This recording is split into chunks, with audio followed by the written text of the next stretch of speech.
அன்பார்ந்த தாய் தமிழ் உறவுகள் அனைவருக்கும் வணக்கம்.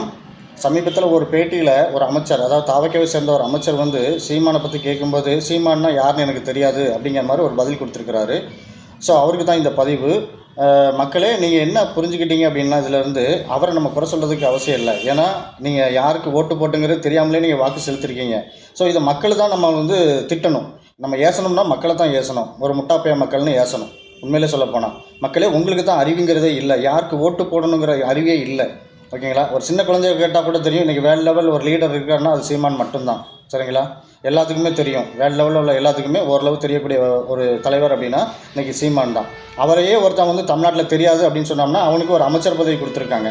ஸோ அப்போ என்னென்னா, வெட்கப்பட வேண்டியது மக்களாகிய நீங்கள் தான்.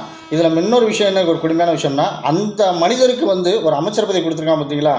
அவருக்கு கொடுத்த அந்த ஆளுக்கு உண்மையிலே ஒரு அறிவு இருக்கா இல்லையா அப்படிங்கிறத நாங்கள் கேட்குறோம். உண்மையிலே அறிவு இருந்துச்சுன்னா ஒன்று அதை தட்டி கேட்டிருப்பார், இல்லைன்னா அவரை பதவி விட்டு தூக்கியிருப்பார். இப்படிலாம் நம்ம பேசக்கூடாது. ஏன்னா ஒரு பெரிய தெரிஞ்ச ஆளையே நீ தெரியாதுன்னு சொல்கிற அப்படின்னா, அப்போ சாதாரண மக்களை நீ எந்த அளவுக்கு பார்ப்ப, சாதாரண மக்களுக்கு நீ என்ன செய்வ அப்படின்னு அந்த தலைமைக்கு தெரியணும். அந்த தலைவரை இதை கண்டிக்கணும். ஆனால் அந்த தலைவர் எதுவுமே கண்டிக்கலை. ஸோ அதனால் மக்களே, நீங்கள் நல்லா வாழ்ந்துக்கிட்டு இருக்கதா நீங்கள் நினச்சிக்கிட்டு ஒரு ஒரு மனநிலையில் வாழ்ந்துக்கிட்டு இருக்கீங்க. உண்மையிலே சொல்ல போனோம்னா, மக்கள் இன்றைக்கி ஒரு நிம்மதியான வாழ்க்கையில் இல்லை. இதை நீங்கள் என்றைக்கு புரியுதுங்கிறது எங்களுக்கு தெரியலை.